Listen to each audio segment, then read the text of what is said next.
They fined me $1,200 for unauthorized vehicle storage, even though the Harley was parked exactly 12 feet inside my driveway line. The notice came folded with a photo time-stamped 6:14 a.m., before sunrise, before anyone sane checks property lines. By sunset, I'd already logged the GPS coordinates myself and started the countdown on a 30-day appeal window. Welcome to my channel.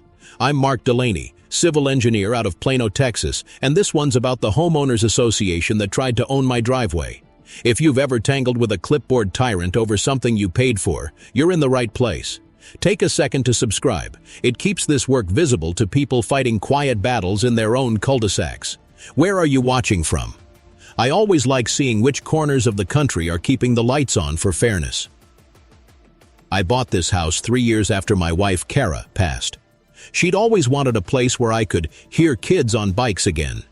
The Harley was my therapy. Metal over grief, noise over silence. Every bolt on it was something I could tighten when nothing else in life held together. The HOA, Brook Meadow Estates Association, sold itself as Community Harmony. I didn't realize harmony meant uniform beige misery enforced by monthly fines. It started small. A warning for leaving my trash bin out 20 minutes past pickup. Then a note about non-compliant mailbox color, even though the manufacturer's code matched their own list. The board president, Marla Hensley, silver hair, pearl smile, liked to walk her dog precisely at 7 p.m. and snap photos of issues. She called it civic duty. Everyone else called it Karen Patrol. The Friday she confronted me, the air smelled like wet mulch and ego. I'd just finished tightening the clutch cable when her heels clicked across the driveway. "That motorcycle isn't an approved aesthetic," she said, holding a clipboard like a badge. "It lowers visual uniformity for adjacent parcels." I asked if she was serious. She quoted Section 8.4b of the Covenants, Conditions Restrictions, vehicles visible from street frontage require board authorization. I told her the Harley was in my driveway, not the street. She raised her phone, snapped a picture, and said, "Then we'll let compliance decide." 2 days later, I had a certified letter demanding removal within 10 days, or face escalating penalties. That's when my wound turned into fuel. Losing Kara taught me patience under pressure. Losing my peace taught me strategy. I spent that night on the county clerk's website, tracing parcel maps and deed restrictions from 1998 forward.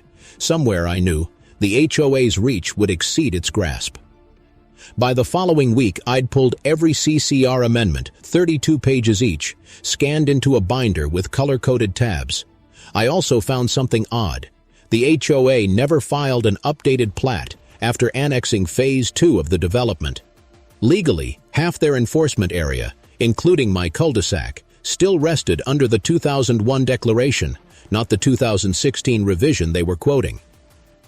Knowledge nugget number 1. In Texas, an HOA cannot enforce amended covenants against properties not properly annexed and recorded with the county. Recordation equals jurisdiction. I kept quiet, documenting everything. Each citation, each time-stamped photo, every interaction recorded with one-party consent per Texas Penal Code, NR 1622, C4. I wasn't about to break any laws while preparing to expose theirs. Marla doubled down. She sent inspectors at dawn, citing noise disturbance because I started the bike at 6 a.m. once. I measured decibels, 82 dB at 10 feet, below the city's 85 dB limit, and mailed her the readings with a copy of Plano's ordinance. She responded by scheduling a special compliance hearing. That's when my neighbor, Sam Rodriguez, a retired postal auditor with a limp and a thermos glued to his hand, stopped by. He said quietly, "They pulled this on a widower 2 streets over. Guy sold his Mustang, moved out. Don't let them scare you. Paper beats gossip." He handed me a USB stick. Minutes from a 2019 meeting he'd downloaded before they scrubbed it from the HOA website. Buried inside was a line about retroactive enforcement alignment pending record correction. The correction never happened. That single phrase confirmed my hunch. The board knew their authority gap and kept enforcing anyway. I stared at the screen long after Sam left. Kara used to say, "The difference between right and almost right is usually paperwork." She was right again. That night I drafted a letter, not to the HOA but to myself, a promise that I'd fix this without losing who I was. I'd already lost enough. The next morning, a new notice flapped on my door. Final warning. Unauthorized vehicle must be removed within 7 days. 7 days. Good. I had 30 to appeal, and now a timeline to work against.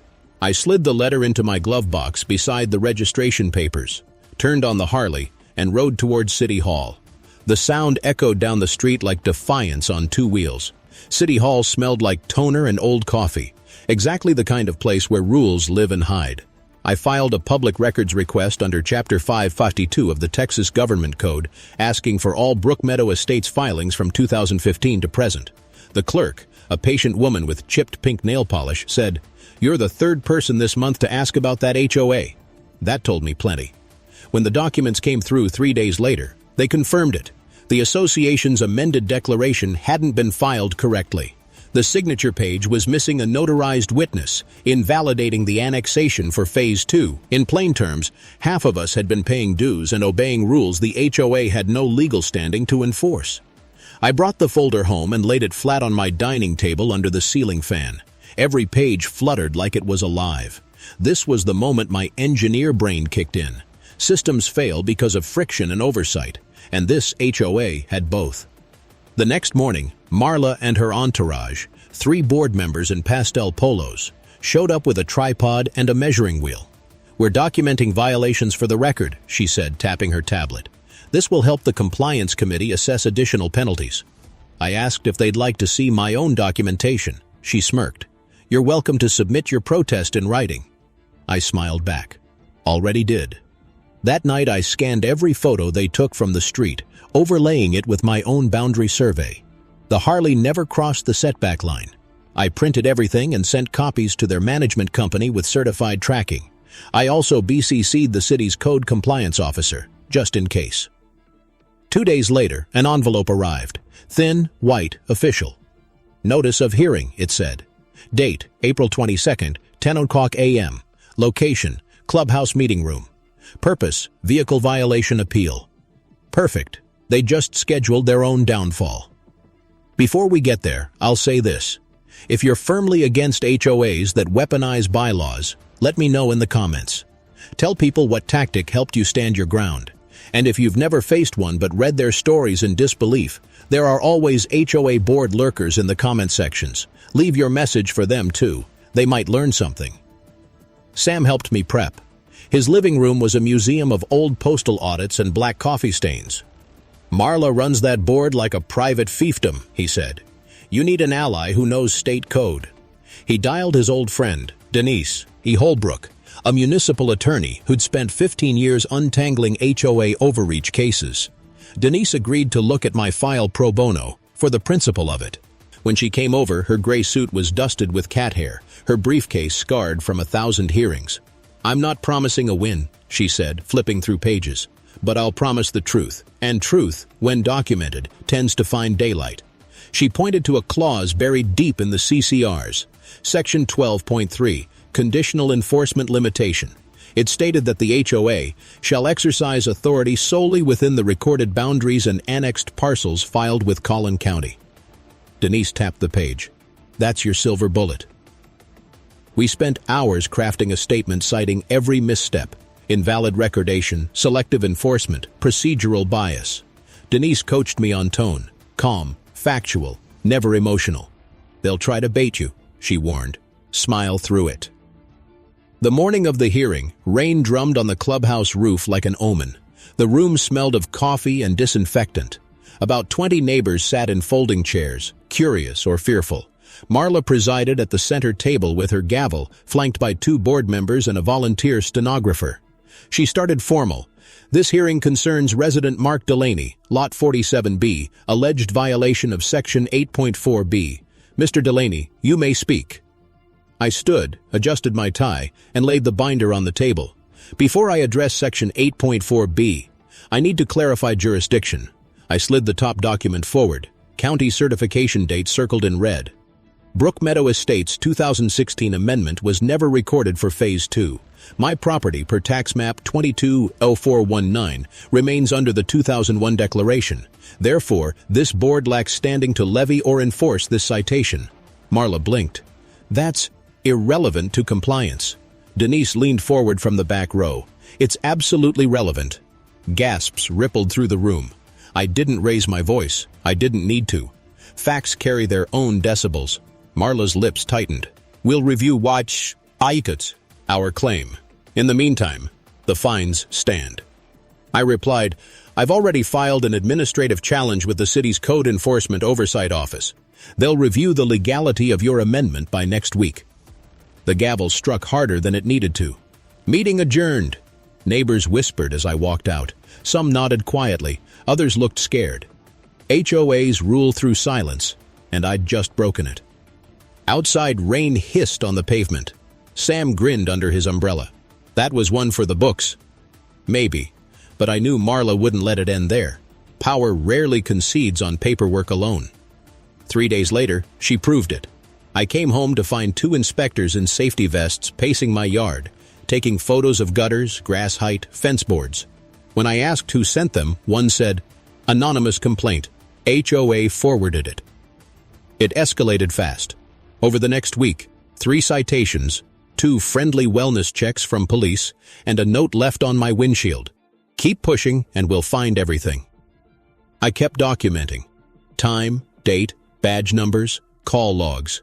It was harassment disguised as protocol. That night, I sat in the garage, Harley silent, listening to thunder roll across the subdivision. My hands shook, not from fear, but from the realization that this was bigger than me. It wasn't just about a bike, it was about the right to live without petty tyrants weaponizing paperwork. I opened my laptop and started what I called the dig. The dig became my nightly ritual: black coffee, legal pads, and the hum of my desk lamp cutting through the dark. I mapped every filing from the HOA's inception in 1998 to its last budget audit in 2023. The patterns leapt out like faulty wiring. Selective enforcement here, suspicious vendor payments there. They fined residents over mailbox paint while paying $18,000 a year to consultants registered to a P.O. box in McKinney. I set up a spreadsheet with columns for date, action, violation code, and affected resident. Within 3 weeks, I had 74 incidents, half of which violated the HOA's own due process clause requiring 15 days written notice before fines. Sam brought over cookies one night, his way of reminding me to eat. "You're building a case file, not a vengeance scrapbook," he said, setting the plate next to my binder. I told him I wasn't angry, I was methodical. "Same thing," he said, "just measured in inches instead of decibels." Knowledge nugget number 1 had already proven true, but now I wanted more. So I dove into financial filings, tracing the HOA's insurance and bonding coverage. That's when I found something deliciously ironic. Their director's officer's policy, renewed annually, specifically excluded acts of knowing illegality in governance enforcement, meaning if they kept fining people under an invalid declaration, their insurer could deny coverage. Knowledge nugget number 2. When an HOA board acts outside its recorded authority, insurer coverage for their defense can lapse under illegal act exclusions, leaving directors personally liable. I wasn't just planning to fight them, I was planning to make sure their insurer knew exactly what they were defending. One evening, while printing out the correspondence logs, I got a text from an unknown number. "Stop digging before you regret it." No name. Just the timestamp, 9:42 p.m., and the faint reflection of my own tired eyes in the screen. That's when my fear surfaced again. Kara's photo hung above my desk, her smile caught forever in a hospital hallway. She'd always said, "Don't let fear make you small." I whispered it back to her and took a screenshot of the text for my file. The next day I visited Denise's office, binder in hand. She looked over the pages and let out a low whistle. "You've built a full administrative record. If his were court, it'd survive summary judgment." She underlined a paragraph in the bylaws, Article 6, Section 3, requiring board members to recuse themselves from disputes where personal bias exists. "Marla issued your violation personally," she said. "That's conflict of interest, 1001. Knowledge nugget number 3. HOA board members must recuse from any enforcement action in which they are personally involved or biased. Failure to do so can void decisions and expose them to civil liability. We sent a certified letter to the board requesting Marla's recusal and an independent review. Predictably, it went unanswered, but that silence was its own evidence. By now, I'd earned a few quiet nods from neighbors, folks who'd once stayed out of it now whispering stories about their own run-ins. One woman, Mrs. Nguyen, said they fined her $300 for a visible toy when her grandson left a soccer ball in the yard. "They think we won't fight because we're tired," she said. "But I'm not tired anymore." I started collecting affidavits, sworn statements from homeowners detailing each improper fine. 8 signatures in 1 week. By 10, we'd formed a small coalition. We met at Sam's garage, folding chairs in a circle, donuts on a crate. Someone joked we were the rebellion, and we laughed, but there was a current of hope in it. Halfway through one meeting, my laptop pinged. The county's online portal had updated. A new document appeared. Amendment Correction Filing, Brook Meadow Estates HOA, dated just 2 days ago. They were scrambling to fix the recordation retroactively, pretending it had been valid all along. I smiled. They were finally scared. But retroactive filing wouldn't erase past actions. Denise confirmed it by phone. They can cure future authority, not past misuse. That was the moment I decided to escalate from defense to offense. I drafted a 15-page complaint to the Texas Department of Housing and Community Affairs, detailing the enforcement gap, the harassment campaign, and the insurer exposure. I copied the city's Neighborhood Services Division and the HOA's Property Management Company. Then I sent one extra envelope to the HOA's insurance carrier. Inside, I included the invalid amendment, their own bylaws, and the list of every fine they'd levied under that void authority. No threats, no drama, just facts and dates. It was surgical. About a week later, a board email hit the community inbox. Due to administrative review, certain enforcement actions are temporarily suspended. Translation: the insurer had called. Still, Marla didn't back down. She posted on Nextdoor about a resident causing division and hinted that some homeowners value attention over community. Fine. If she wanted attention, she'd get it, in a public setting where truth carried a microphone. So I started planning the next move. The HOA's annual meeting was 31 days away. Attendance was mandatory for voting members, and a police liaison always attended for crowd management. That would give me my neutral authority. For now, I kept silent. Let them think I'd burned out. Let them overcommit. Because every minute they spent posturing was one step closer to my first reversal, the leverage they didn't know I had. Before we roll into that, here's a question I'd love your thoughts on. How far should an HOA control what sits in your own driveway? Where's the line between shared standards and private rights? Drop it in the comments. Some of these stories might surprise you, or at least like the video so others see it. I checked the countdown app on my phone. 31 days to the meeting. I marked the date in red and underlined it twice. The game wasn't over. It was entering phase 2. The plan had to be airtight, timed, and quiet. I spent the next few weeks studying every inch of the HOA's operating structure like it was a mechanical blueprint. I needed a single bolt to loosen, a point of lawful leverage. That's when I found it, the stormwater retention lot at the south end of the subdivision. Back in 2002, the developer filed it as a shared use easement, not as HOA property. It was technically deeded to a dormant LLC, one that, as of 2023, had been dissolved by the state for failure to pay franchise taxes. That meant the land reverted to the county for tax claim. Translation: it could be purchased by anyone who noticed. I noticed. Knowledge nugget number 4. When an HOA fails to maintain ownership of common parcels through annual filings or tax payments, those parcels can revert to county control and may be auctioned or reassigned. Ownership equals leverage. Control of a parcel can mean control of access or maintenance obligations. Denise double-checked the filings. You're right, it's abandoned.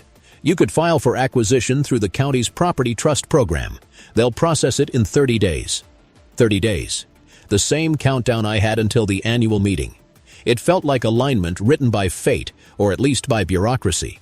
I filed the application through a small holding LLC I created online that afternoon. Delaney Property Solutions. Cost me $302 in fees. The deed transfer was quiet, unremarkable, and perfectly legal. For the next few weeks, I played possum. When neighbors asked if I'd heard anything new, I shrugged. Marla's next-door posts got bolder. She bragged about pending corrective action and hinted that certain residents may face liens soon. That was her fatal mistake. Liens on properties outside her lawful authority? That was personal liability with a bow on top. By the time the annual meeting rolled around, I had every piece ready. Certified proof of invalid enforcement, letters from residents confirming harassment, my recorded deed to the retention parcel, and the email from the insurer acknowledging receipt of the complaint. The night before the meeting, I couldn't sleep. I polished the Harley like it was a ritual. The garage smelled of oil and redemption. Sam stopped by with coffee and said, "You ready for your moon landing?" I laughed. More like a controlled demolition. The next day, the clubhouse parking lot overflowed. More neighbors came than usual. Word had spread. A patrol car idled nearby. Officer Breland leaning against it, arms crossed, neutral observer. Perfect. Inside, the tension was thick enough to taste. Marla sat center again, pearls shining under fluorescent lights. "Before we begin," she said, "I'd like to commend our volunteers for maintaining community standards in challenging times." I stood at the back until she opened the floor for resident remarks. Then I walked forward with my binder and a manila envelope. "Before I speak," I said, "I'd like the record to reflect that I hold lawful ownership of Parcel 12F, the stormwater retention lot registered as Brook Meadow Commons. I have the deed here, recorded last week." Her gavel froze mid-air. "That's impossible. That's HOA property." "Was," I said, placing the certified deed on the table. "Your board failed to maintain it. The county released it. I now own it, which, according to Section 4.1 of your own CCRs, means the HOA cannot operate without access rights through my parcel unless granted by the owner, me." You could hear the hum of the air conditioner fighting silence. Then Officer Breland cleared his throat. "He's right, ma'am. County records list the parcel under Delaney Property Solutions, LLC. Everything checks out." That's when the domino line began. Neighbors murmured. Marla's color drained. "This is absurd," she snapped. "You're exploiting a loophole." I shrugged. "I'm applying the same diligence you've used to fine us for paint chips and grass length. Rules, after all, are rules." She tried to evat. "Regardless, the board retains full authority." Denise, sitting near the back, stood. "Not under an invalid declaration. I filed the challenge with the state registrar this morning. You're under review for unauthorized governance." The murmurs turned into whispers, then low applause. The meeting descended into chaos. Marla called for order, voice cracking. I kept calm, sliding the envelope forward. "Contained here," I said, "is a proposal. The HOA can retain operational access to the parcel, provided 3 reforms take place. Board term limits of 2 years, annual public audits, independent ethics committee with open voting." She glared. "You're blackmailing us." I met her eyes. "No, ma'am. I'm offering a lawful exchange of access rights for transparent governance. The alternative is closing the retention gate, which would invalidate your stormwater permit."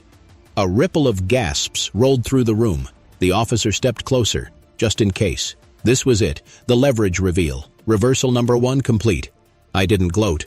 I just watched her deflate, her power evaporating under fluorescent lights. After the meeting adjourned in chaos, Sam patted my shoulder. "You realize you just flipped the board on its back, right?" I nodded, tired but steady. "Now we see if they want reform or collapse.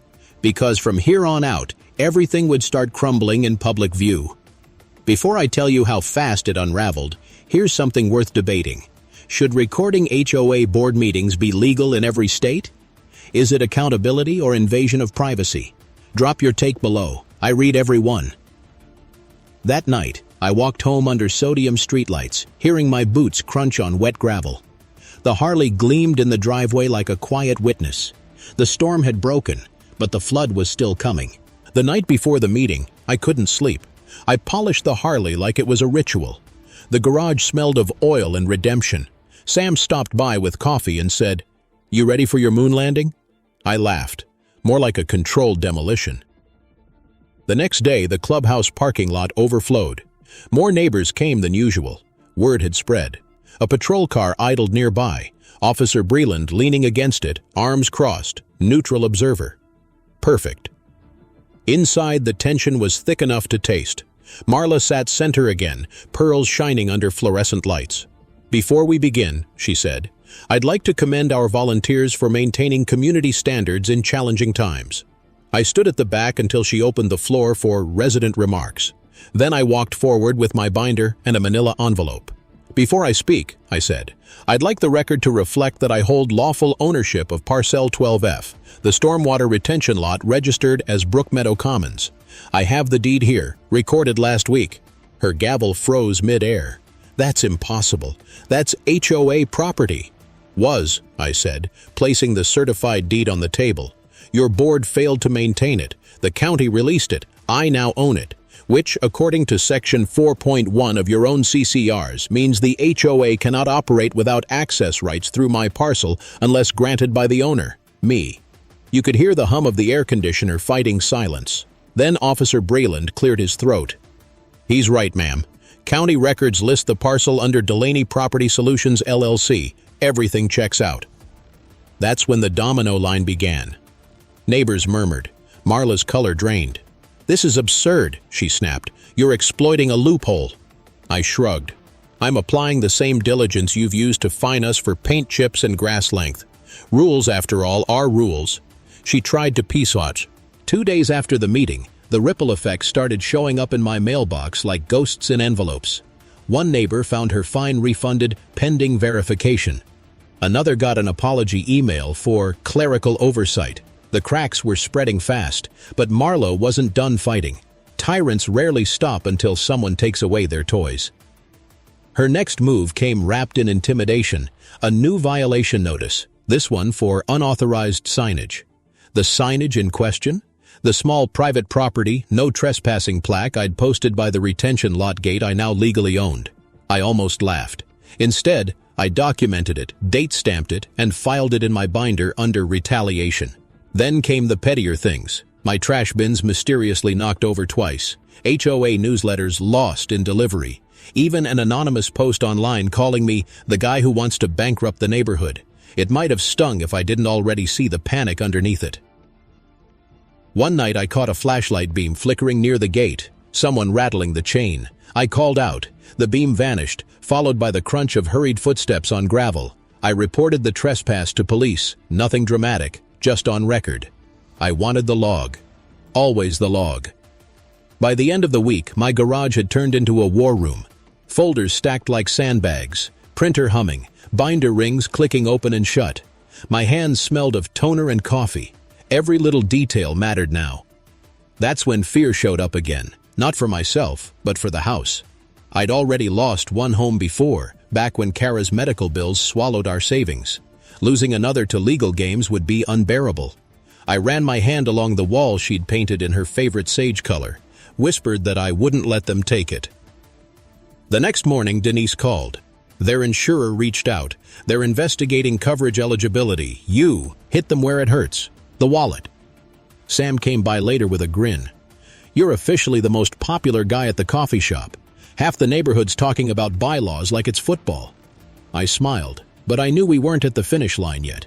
The board had scheduled an emergency member meeting for the following Friday. Agenda item: discussion of unauthorized parcel ownership and community safety concerns. Translation: they were going to try to turn public sentiment against me. I prepared accordingly. Gathered sworn statements from 10 homeowners, copies of every notice, timestamps, emails, proof of retaliation. Denise prepped a formal complaint for filing if things went sideways. And in between all that, I rode. The Harley's engine cut through the evening air like therapy. A few kids waved from their bikes. I waved back. That, right there, was what I was fighting for. A neighborhood where people lived instead of cowered. Friday came. The meeting started with Marla trying her usual authority act. "Residents, recent events have threatened the integrity of our community," she began, voice dripping with concern. "Unauthorized control of common property." I raised my hand. "Point of order," I said calmly. That property is lawfully owned, confirmed by the county. You're welcome to verify with Officer Brayland, who's here again tonight." Brayland nodded from his spot near the back. "Already did, ma'am. It's legitimate." The crowd murmured. Marla tried to pivot again. "Then we must address his harassment of the board." "Harassment?" I asked, sliding my binder open to the retaliation log. "You mean the citations, wellness checks, and social media posts? I've logged each one with time, date, and origin. Would you like me to read them into the minutes?" Silence. It was Denise who broke it, her voice steady from the aisle. "For transparency, we're submitting the SOS EC to the Department of Housing under the ongoing complaint. Continued retaliation after a jurisdictional notice could escalate to personal liability." Marla's eyes darted between the crowd and the officer. She was outnumbered, outmaneuvered, and, though she didn't know it yet, almost out of time. Because my second surprise wasn't public yet. You see, part of owning that retention lot meant access to the HOA's maintenance easement, where the stormwater sensors and irrigation valves were housed. Without my signature, no maintenance vendor could legally step foot there, and every contract they signed assumed that access. That was the quiet leverage I'd been saving. Reversal number 1 had been public, loud, and theatrical. Reversal number 2 would be quiet, administrative, and final. But first, I wanted them to squirm. That night, I sat in the dark garage again, papers neatly stacked, a single line on my laptop blinking like a heartbeat. Termination notice.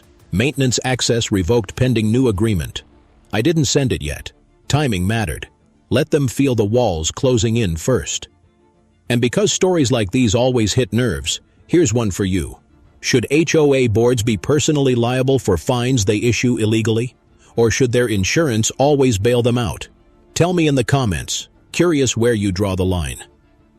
A few nights later, rain came heavy, turning the retention pond into a mirror of streetlights. Marla's SUV rolled by slow, headlights sweeping my yard. She stopped for a second, stared, then drove off. I exhaled, long and steady. "Almost over," I whispered. But the storm hadn't ended. It was about to flood. The morning after that long rain, I woke to the quiet hum of sprinklers, the HOA's sprinklers, running on the retention lot that was no longer theirs. I walked out barefoot, coffee steaming in my hand, and watched the spray arc over my fence. It was almost poetic. Their system still trying to water land they didn't own. I called the contractor listed on the maintenance sign. "Hey," I said, voice calm. "You're servicing parcel 12F. I'm the new property owner." A pause. "We have an HOA contract for that." "Not anymore. The county recorded my deed 2 weeks ago. You might want to confirm before continuing. Wouldn't want to risk unauthorized access." He thanked me and hung up. 10 minutes later, the sprinklers stopped. I could almost hear Marla's phone ringing somewhere across the neighborhood. That afternoon, an email arrived from the HOA's lawyer. The subject line: Notice of intent to negotiate access. There it was. Acknowledgement. My quiet, invisible victory. Reversal number 1 had held.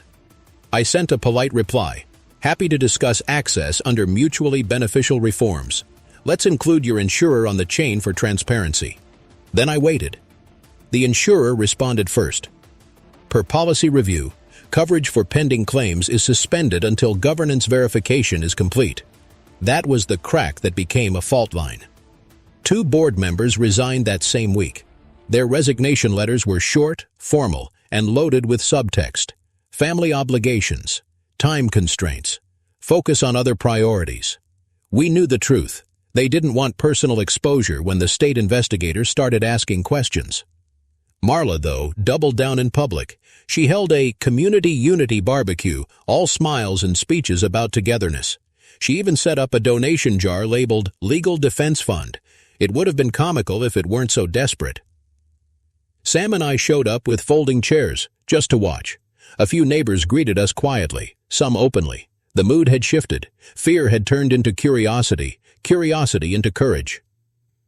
A week later, the state's Community Affairs Division requested interviews. Denise accompanied me. The investigator, a man named Rowe with a clipboard and slow pen, asked factual, dry questions. I answered every one, backing each answer with paper. He nodded. D often, scribbling notes. By the end, he said, "You've done more legwork than some county compliance teams."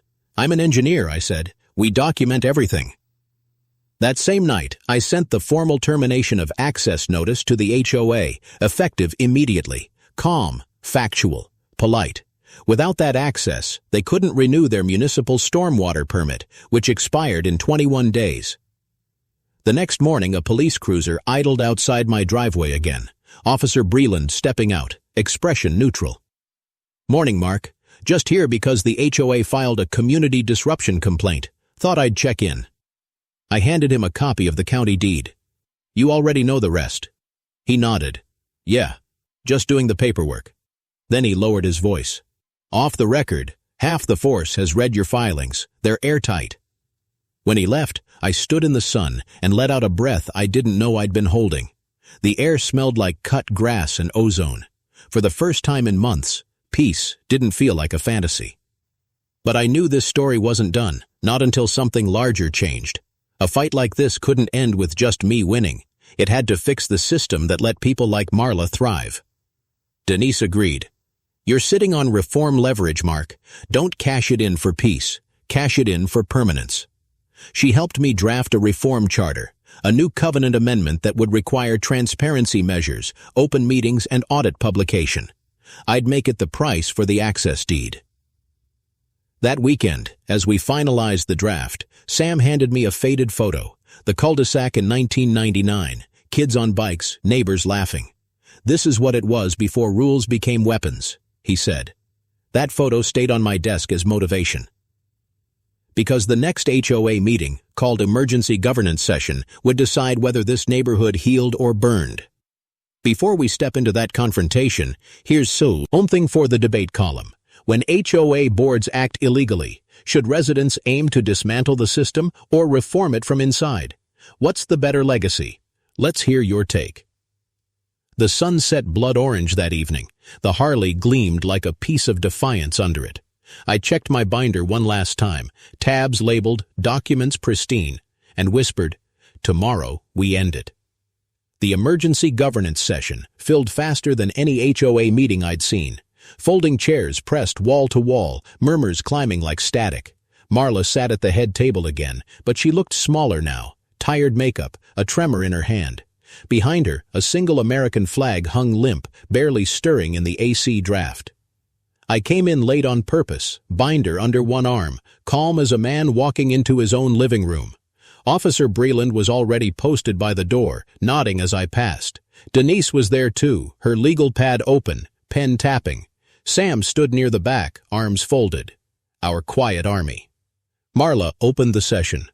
"This meeting is to address recent disruptions and to restore normal governance." She avoided eye contact. "Mr. Delaney, you've caused confusion about community assets and authority. I hope we can resolve this amicably." I smiled politely. "I hope so too." I placed my binder on the table, flipped it open to a document stamped in red. "This is a notice of access revocation filed last week. As of 8 a.m. Monday, the HOA's maintenance contractor cannot lawfully enter Parcel 12F without written permission. The city's stormwater permit tied to that parcel expires in 14 days. Murmurs rippled. She tried to regain footing. "You're endangering compliance." "No," I said. "I'm ensuring lawful operation. You can have access after signing the reform charter." Denise stepped forward. "That charter includes 3 provisions: 2-year term limits, independent audits, and open meetings recorded under Texas Property Code 4209-051. Those aren't demands. They're statutory best practices." A man in the crowd raised his hand. "Are you saying we've been fined illegally?" Marla tried to cut him off. "Please, this is not a debate." He stood anyway. "I paid $450 for leaving my trash can out one night. If that's illegal, I want it back." The room broke into noise, questions, complaints, the sound of pent-up frustration finally finding air. Marla slammed the gavel. "Order!" Officer Breland stepped closer to the table, calm but present. "Let's keep it civil, folks." I took that cue. Nobody here wants chaos. We want accountability. I laid out the new access agreement. 1 page, clean language, nothing hidden. Sign this, and the HOA keeps operating, the community keeps its permit, and we all move forward. Marla's jaw clenched. And if we don't? Then the permit lapses, the city issues violations, and your insurer, already reviewing your policy, may withdraw defense for unlawful acts. You'll be personally liable for every fine and claim issued since 2016. Silence. You could hear the air vents hum. Finally, she whispered, "You're bluffing." Denise slid a letter across the table. Official state header. "No, he isn't." Breland read it, nodded, and looked up. "Everything checks out. This is a valid property owner exercising lawful rights. You can't compel access without consent." That was the moment, the second reversal, the one that broke her. Her power didn't vanish with a bang. It drained like air from a balloon. Slowly, Marla reached for the pen. Her hand trembled as she signed the reform charter. A few board members followed. Applause rose, not loud but sincere, the sound of neighbors reclaiming something they hadn't realized they'd lost. When it was over, Marla sat staring at the paper as though it were her own obituary. I almost felt sorry for her. Almost. Outside, the night was cool and heavy with the scent of wet pavement. Sam clapped me on the shoulder. "You did it, man!" I shook my head. "We did it. This doesn't end with 8 signatures. Now we rebuild." He smiled. "Maybe start with a block party that doesn't require a permit." We both laughed, the sound echoing through the cul-de-sac. For the first time, it felt like home again. Before I close this chapter, I want your view. When HOA leaders break trust, should they be barred from future community boards, or can people reform with oversight? Tell me below. I'm genuinely curious where accountability meets forgiveness. The next morning, I found a note slipped under my door. Just one line, written in neat cursive. "You won, but don't forget why you fought." No signature. I kept it. Because now, the real work, reform, was about to begin. The next meeting wasn't really a meeting at all. It felt like a rebirth. The reform charter had passed. New board nominations were open. Half the old faces didn't show, and the other half avoided eye contact, their authority dissolving under the fluorescent lights they once ruled by. We gathered in the same clubhouse that used to feel hostile. Now it smelled faintly of lemon cleaner and second chances. The folding chairs were rearranged in a circle this time. No board table, no elevated dais. Just neighbors facing neighbors. Denise sat quietly off to the side, sipping coffee from her travel mug, watching the proceedings with that satisfied stillness only lawyers who love justice can muster. The first motion came from Mrs. Nguyen, the same woman fined for her grandson's soccer ball. "I propose we refund all fines issued under the invalid amendment." Applause followed, cautious at first, then growing. It passed unanimously. Next came Sam. "I propose we name the retention parcel something new, something that reminds us what we almost lost." He turned toward me. "Kara's lot. In memory of someone who believed kids should always have a place to play." The room went silent. My throat tightened. I didn't plan to speak, but I had to. Kara loved this neighborhood before it had rules. She'd be proud to see it finally earn its community back. The motion passed. The new name would go on file with the city that week. Kara's lot. A small square of reclaimed earth carrying both her spirit and the fight that brought us here. In the weeks that followed, the dominoes finished their fall. The insurer denied the HOA's coverage for prior fines, citing knowing illegality. Marla quietly resigned, citing health reasons. The state issued a formal reprimand for administrative misconduct and required compliance training for any future board service. 2 months later, I received a letter from the city's Neighborhood Services Department. They'd begun using Brook Meadows' reform model as a case study for ethical HOA governance. "Your documentation set a precedent," it said. "Thank you for contributing to civic transparency." News outlets picked it up briefly. A local headline, nothing viral, just enough to mark the win. Plano HOA forced to reform after legal oversight. Resident ownership sparks change. And me? I kept the Harley, still parked 12 feet inside the driveway line, still shining in the morning light. Sometimes I'd sit on it with a cup of coffee and watch the cul-de-sac kids chase a soccer ball across Kara's lot. Before we close, I'll say this to everyone watching. If you believe I've fought the right way, and that this is how it should end, say a few words in the comments for your friend who's still fighting their own HOA mess. Subscribe so future stories reach you first. And if you care about fair neighborhoods, share this one. That part's on us. The moral? Justice isn't loud. It's persistent. It's paper, patience, and proof.